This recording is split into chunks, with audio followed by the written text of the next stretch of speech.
Hello students.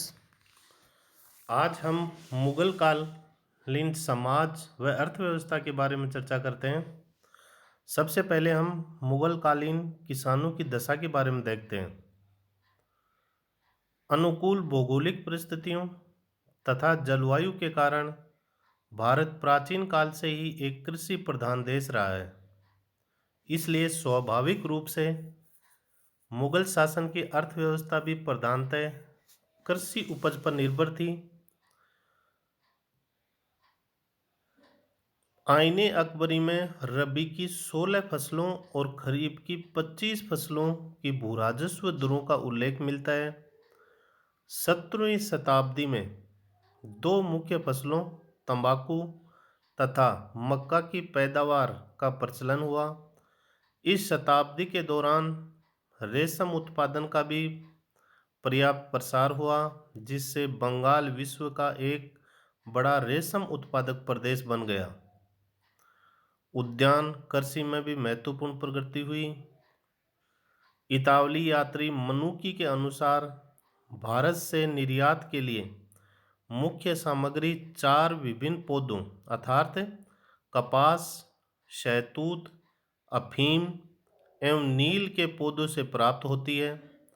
इस प्रकार स्पष्ट है कि मुगल काल में पर्याप्त मात्रा में कृषि उत्पादन होता था और यह मुगल राजस्व का एक महत्वपूर्ण स्रोत था। अब हम किसानों की विभिन्न श्रेणियों के बारे में देखते हैं। सामान्यतः किसान मुगल काल में 3 तरह के होते थे। पहली श्रेणी खुदकाश्त, दूसरा पाहीकाश्त और तीसरा मुजरियान। खुदकाश्त यह किसानों का सबसे संपन्न वर्ग था और इनकी स्थिति प्रायः छोटे जमींदारों जैसी होती थी। खुदकाश्त वे खेतीहर थे जो उसी गांव की भूमि में खेतीबाड़ी करते थे जिसके वे निवासी थे। दूसरा प्रकार का किसान होता था पाहीकाश्त।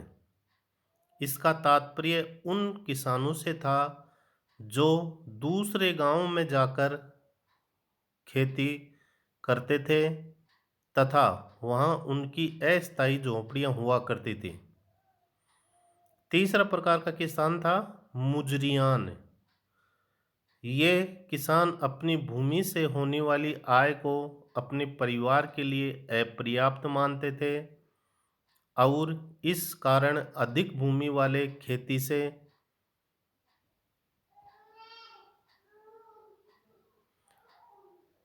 भूमि किराए ले लेते थे।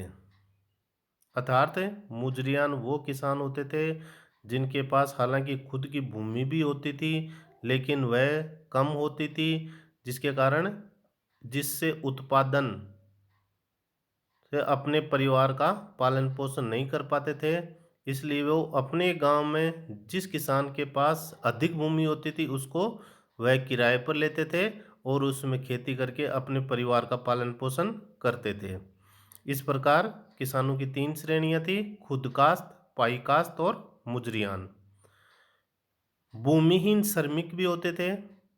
यह वर्ग स्वयं किसान तो नहीं था परंतु कृषक गण के साथ मिलकर कृषि श्रमिक जनसंख्या की रचना करता था। इसके पास या तो कृषि भूमि बिल्कुल नहीं थी या बहुत ही कम थी। इस प्रकार मुगल साम्राज्य में किसानों की स्थिति में व्यापक विभिन्नताएं थी और ये विभिन्न आर्थिक स्तरों में विभाजित थे। एक ही क्षेत्र के किसानों के खेतों के आकार, कृषि उत्पादन और आर्थिक संसाधनों में अत्यधिक विषमताएं थी और ये विभिन्नताएं फसलों के उत्पादन भी पर भी गहरा प्रभाव डालते थे।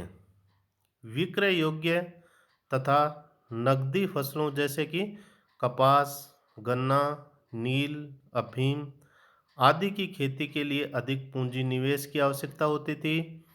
अतः नकदी फसलों की खेती बड़े बड़े किसान या छोटे जमींदार ही कर पाते थे। किसानों की सामान्य दशा का पता उनके खान पान, पहनावे तथा रहन सहन के स्तर के अध्ययन से भी चलता है।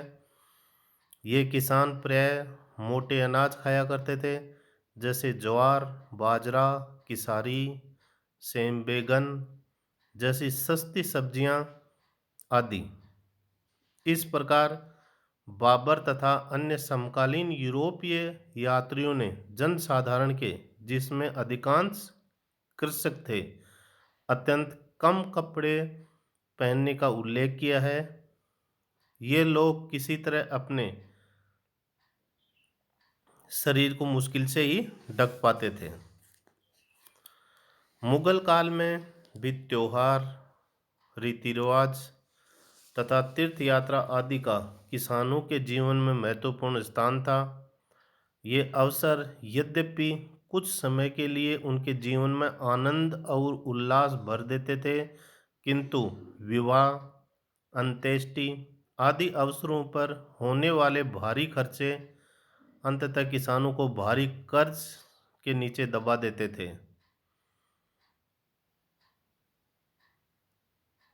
सामान्य उपज के वर्षों में भी किसान का जीवन बहुधा गरीबी तथा तंगी में व्यतीत होता था, लेकिन अक्सर आने वाले अकाल किसान के लिए तबाही का कारण बन जाते थे।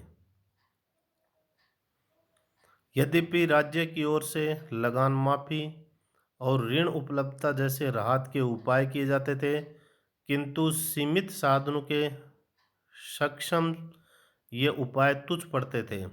भूखमरी से बचने के लिए इन्हें अपने बच्चों तक को बेचना पड़ता था। इन सब कारणों के फलस्वरूप औरंगजेब के काल तक आते आते मुगल साम्राज्य में कृषि जन्य संकट उत्पन्न हो गया।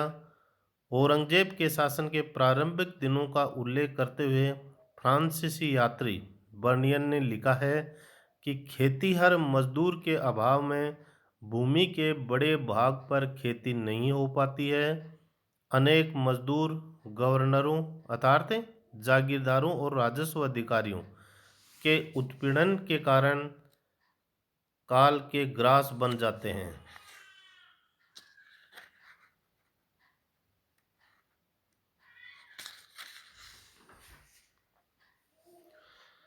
यह उनके सम्मुख ग्रामों को छोड़कर भाग जाने के अतिरिक्त अन्य कोई विकल्प नहीं बचता। अंततः ऐसी स्थिति पैदा हो जाती थी कि किसानों के सम्मुख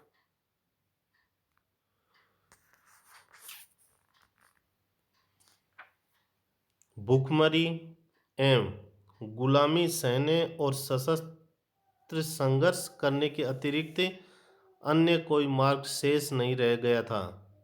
जाटों, बुंदेलों, सतनामियों के विद्रोह की ताकत के पीछे इन कृषक तत्वों का असंतोष एक प्रमुख कारण था। अब हम कृषि व किसानों के प्रति मुगल शासकों का दृष्टिकोण क्या रहा उसके बारे में देखते हैं। मुगल कालीन ऐतिहासिक साहित्य में इस बात का बार बार बल दिया गया है कि कृषि उन्नतशील रहे तथा कृषि उत्पादन में गिरावट न आने पाए।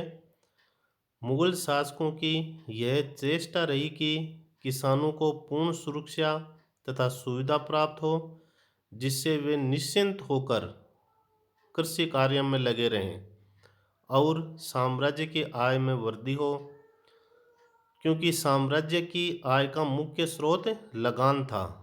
मुगल भूराजस्व पदाधिकारियों तथा कर्मचारियों को खुले शाही आदेश थे कि वे सतर्कता पूर्वक किसानों के हितों की रक्षा करें, उन्हें आवश्यकता अनुसार कृषि यंत्र तथा बीज आदि खरीदने के लिए तकावी ऋण उपलब्ध कराने की व्यवस्था करें तथा अधिक से अधिक बंजर भूमि को कृषि योग्य बनाकर उस पर जुताई बुआई आरंभ करें।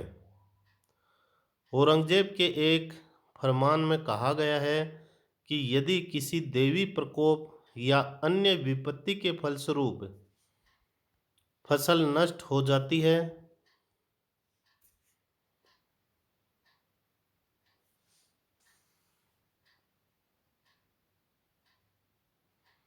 तो ऐसी अवस्था में अनुमानित हानि के मूल्य के बराबर भूराजस्व माफ कर दिया जाए तथा यदि फसल पकने से पहले या बाद में नष्ट हुई हो तो उपज के केवल बचे हुए भाग पर ही भूमि कर लगाया जाए। इस प्रकार स्पष्ट है कि मुगल शासक कृषि की उन्नति तथा किसानों की समस्याओं के निराकरण के इच्छुक थे, किंतु इनका समुचित लाभ किसान तक नहीं पहुंच पाता। वस्तुतः मुगल कालीन कृषि जन्य जीवन में अनेक बिचौलिए छाए हुए थे, जैसे कि मुकदम, मुखिया, चौधरी, तालुकदार, पटवारी आदि। इन लोगों की मौजूदगी के फलस्वरूप शाही फरमान अप्रभावित सिद्ध हुए तथा व्यावहारिक रूप में पूर्णतः कार्यान्वित न हो सके। बारंबार शाही दावों तथा आश्वासनों के बावजूद कृषि वर्ग सामान्य